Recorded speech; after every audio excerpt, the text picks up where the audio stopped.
This episode contains spoilers for Deadly Premonition, the director's cut. It also contains a discussion of transphobia, ableism, and gendered violence as they usually manifest in horror films.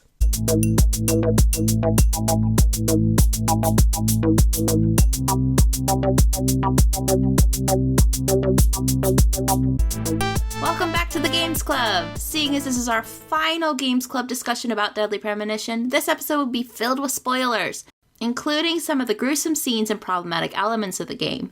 So if you haven't finished the game or are wary of the themes found in slasher and horror films, you may want to sit this entry out. For the last few weeks, I understand you've been playing Deadly Premonition, though Yes. I also understand it's less the last few weeks and more the last 48 hours. Yes. My plate was full this Yes. month, but I did finish the game. So, really quick, yay or nay? Do you like it? Oh, I really liked it. Yay! Okay. Well, the main reason I wanted to have everyone experience this beautiful game is kind of one of the big reveals at the end. We find out at the end of the game, he's Zack. Zack is the main reason I really wanted us all to play this game. And I think he's the game's most significant contribution to the conversation about games in the sense of like what they are and what they can be as far as storytelling mediums. So Zack could have really easily been this like one note joke. So he's like the Diane that's not actually there. Yeah. Isn't it hilarious? York talks to his invisible friend. But it becomes clear fairly early on that Zack is actually you, the player. Because there's points where you're checking up on the progress of the investigation and York will ask, what do you think, who do you think is the killer so far, Zack? And immediately a menu pops up for you to choose. Yes. So that does kind of create this interesting question very early on, like what does it mean to be diegetically acknowledged in this space?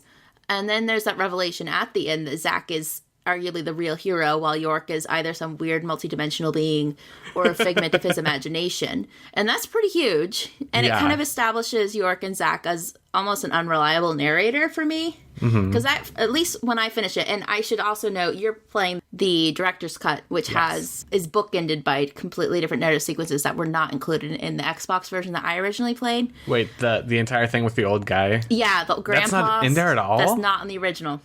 Oh my god. Yeah, that's the new stuff. So when I played it, it kind of just like ended with all that. So yeah, it called into question everything that had happened. And so it does pose this kind of question of like, what kind of role can we take in these games and what is our place within the actual space of the fiction? Because there is this kind of, we've talked about in previous episodes, this kind of tendency for us to talk about actions that we take in games as something that we literally take, like I did this. And now it's kind of creating this diegetic place for you in this world as far as, so, okay, York is doing this and you're helping to establish other things. And it kind of brings other elements into question. Like when York is always like amazing when he hits somebody with his gun. It's hilarious at first because you're like, why is he complimenting himself? No, he's complimenting Zack. Yeah. And it's just little things like that that are just really fascinating and not at all what I expected from this game. I don't know, especially because you have the new sections with the grandpa. What were your thoughts discovering who Zack was? Honestly, I wish I would have played the original first, just because I didn't really care for the bookended sections of old man, creepy looking Zack. But I don't know. It, like you said, it does call into question the whole unreliable narrator thing. If you are Zack in this game, that you kind of swoop in at the end to save the day and you're kind of left with nothing but the prospect of another case or another adventure. Right. And it was very kind of, this is how you feel a bit as a gamer as you're saying goodbye to a video game. Right. And, when it comes to a really good game, there's kind of this emptiness and this kind of lingering that happens just like when you're just kind of walking out of town. I don't know. That's so good. I like that reading a lot.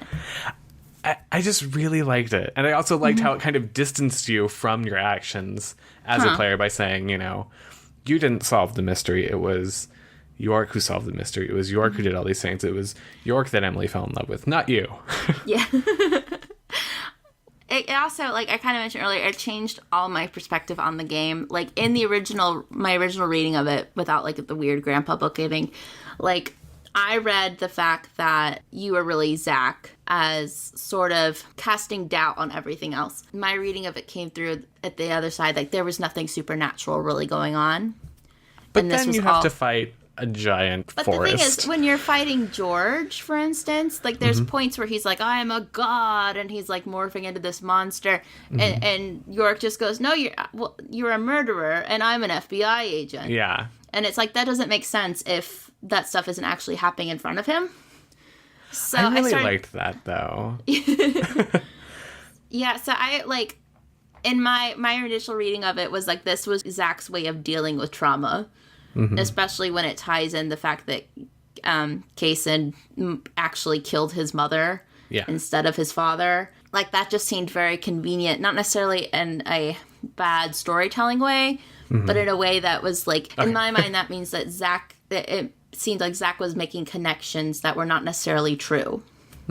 So I just read the whole thing as like, this is just him creating these very convenient explanations for dealing with trauma, and that like there was no supernatural element, there was no curse. Because even when you talk to the rich recluse, Harry, he says something at the end like, you were never here, or like, this never happened, or something, kind of like, you didn't hear it from me. So it's all very like, well, maybe he did mean that literally, maybe that never happened. You know, that was my reading of it, and I'm really curious, because you've now only played the director's cut, if that was your reading as well. No. Well, because we got to see things through the eyes of Emily, I think that kind of changed it for me. But that also assumes that when we're seeing things from Emily's perspective, that we actually are seeing things from Emily's perspective, and that is not York/Zack imagining what Emily must be going through to reach him. That's true. Although why he would imagine an overly long dog following segment, I'm not sure. With that music. I know.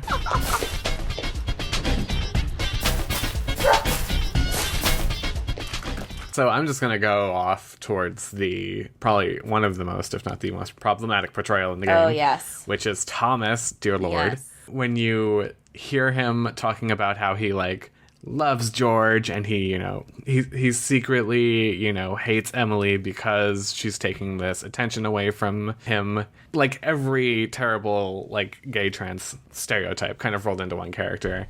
It kind of recontextualizes all of his other behaviors. So it's like, oh, he's effeminate, he is overly emotional, he is a really good cook, and... Yeah, at the end it starts really hitting a lot of, like, the slasher movie beats. And especially... Like, it totally could have came out of an 80s movie. I mean, I'm pretty sure it has. Yeah, it's several. totally, like, Dressed to Kill type stuff. Exactly. And it's like, yeah. And it seems sort of like you got to a point where he just started hitting beats, but for better or worse. Yeah.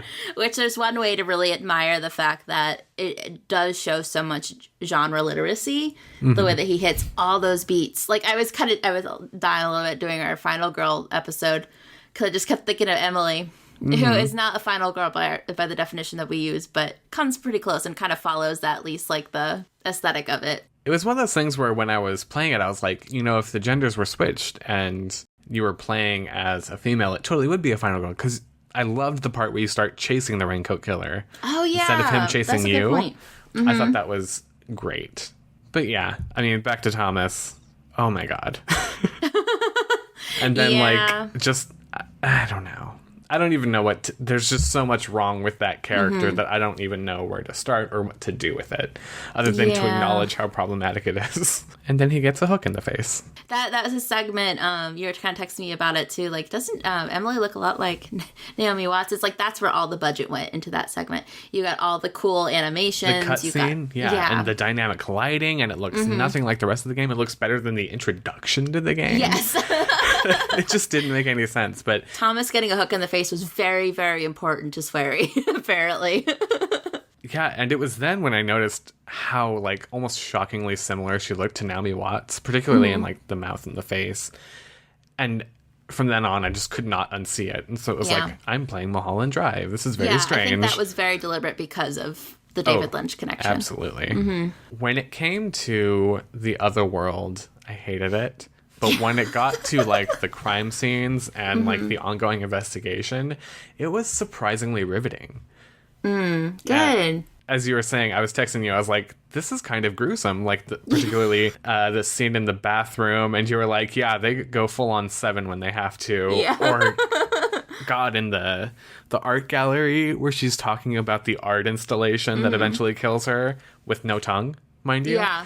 Like, that was chilling stuff. And it just kind of, to me, reinforces the fact that they totally know what they're doing. Mm-hmm. Like, there's this tendency to say it's so bad it's good. But I really think, even though there's some stuff that is not fantastic about the game, like the shooting, things like that, I think it really is a genuinely great game. It's made by people that know what they're doing, that really have a vision. And when they want to communicate it, it really shows. Yeah. In scenes like that, but also smaller stuff, like when you're driving around and York is talking to Zack. Yes, about either 80s movies or punk rock. I also really liked how at the end he was talking to York. Yeah, that was great. Yeah. And there's acknowledgement that York isn't there anymore. Yeah. So he's just doing it out of habit. It's like, I'm not sure if you can hear me or not, or whatever, but... Yeah, it becomes kind of sad. But you know, I thought that, like, the set-piece murders were kind of inspired. Yeah, definitely. As the story went on, like, it kind of got more and more compelling. I do feel like it kind of faltered near the end. I do love everything with the Zack and York, and this is more in line with your theory about the reading. I felt like it got too gamey, which, saying that about Deadly Premonition, I mean, come on. But like how it got, 3 stage boss fights, and it just felt very antithetical to what the game was. Yeah, it kind of goes through like the different types of boss fights. Mm-hmm. Like, there's the standard one, and then there's, like, the supercharged. The supercharged kind of final boss. And then there's, like, JK, here's the actual final boss, plus, like, a running sequence. Yeah. So, that's another thing where it's, like, that could be kind of meta. If we're looking at Deadly Premonition as a commentary on video games, I could see that. That's how I read the ending for me. Right. And I love that reading so much. Oh, my gosh. I'm not sure if the rest of the game really... endorses that as much. I feel like a lot of it hinges on the Zack reveal. The ending of the game got me kind of emotional. Me too. Just like this poor boy who finds a way to cope. Mm-hmm. And, it's his best friend. Especially because we should also say, as part of our kind of like edging on the side of caution with like horror tropes, is there's a lot of like rape elements. Oh my God. Towards the end. Yeah. And I was not emotionally prepared for that. Mm-hmm. When the first time I played, I was surprised when we texted me, like, I'm done, because it took me a while to get through that boss fight, and a part of it was I was just, like, so upset that this was happening to Emily. Yeah. And I had to stop and then come back the next day, and the second time I played it, I knew I was getting to that point, and, like, I'm going to stop, and I'll come back later when I'm emotionally prepared. Well, it does help that I'm a man, so yeah, I'm sure. I do have that kind of, privilege in that way. I guess most of the times, at least lately, when I play and watch, like, horror games is much more from, like, an academic perspective, so I usually am removed. But that's the first time, like, in a very long time, something affected me like that. And it's really, it's hard to kind of talk to people about Deadly Premonition. Like, you should play it. It's so weird. It's so fun. But also, there's a lot of rape in it. Yeah. So you gotta be careful. There's a lot of rape and objectification and just kind of offhand sexist comments. Yeah. I mean, yeah, the game is very problematic, and we are absolutely acknowledging and not apologizing for that. Like, we're not Deadly Premonition apologists. But yeah, the scene with Kaysen at the end was, like, very uncomfortable. But I was also very much in a, I need to finish this game right now. Or Stacey will kill me. Yeah, pretty much. Yeah. I was so annoyed that Emily died and that she got... Yeah. Which is also part of the reason where I was like, okay, maybe this, I really think this is York, or Zack, just dealing with trauma. Because it's like, it's too neat. It's like, okay, Dad didn't kill Mom. It was this outsider who also, wouldn't you know it, killed girlfriend. And girlfriend will be happy in afterlife with this other guy that has been protecting me for so long that I've made up. And she kills herself so that you didn't have to. Yeah, oh my God, that was another thing. Like, I was so, like, freaking out over that decision the first time I played it. I did everything but kill her. Yeah. I killed myself. I tried to shoot Kaysen. And then those, did you try those? I did not. Okay, they immediately lead to game overs. I figured that might be the case. Yeah. And it felt like it was, like, so strongly hinting, like, kill her, come on, Yeah. Especially because there's, like, this really bizarre sense that this just can't be helped. Harry gives that speech at the end, like, I'm just sorry I didn't kill my wife before she could hurt George. And it's like, that's not the only option here. You know that, right? It's like, are you guys, there's something about this town. Yeah. Yeah, there is just kind of sense that, like, well, but that kind of reminded me more of, like, in Dragon Age 2, there's that very early side quest where you have the guy that he thinks that he is some sort of apostate mage and he is killing girls because of demons, but it becomes very clear that he's not actually magical at all and he's just killing people because he needs help. And is that the one where he kills your mom? No. Oh, okay. There's so many. This one's not a mage at all. He's like a rich guy's son. Oh, and yeah. The only options are to, like, let him go so his rich dad can cover for him and he'll continue killing people. Yeah. Or to kill him. And if you kill him, that's when you get the most, like, approval points from your comrades. Mm-hmm. And the first time I went with Aveline, and she was just like, some people are just made wrong. And it was like, whoa! Yeah, jeez. Whoa! And that kind of, that brought me back to it with Harry. It was just like, what? Yeah. That is not the solution here. Yeah. And it kind of felt that way too with Emily. It's like, what?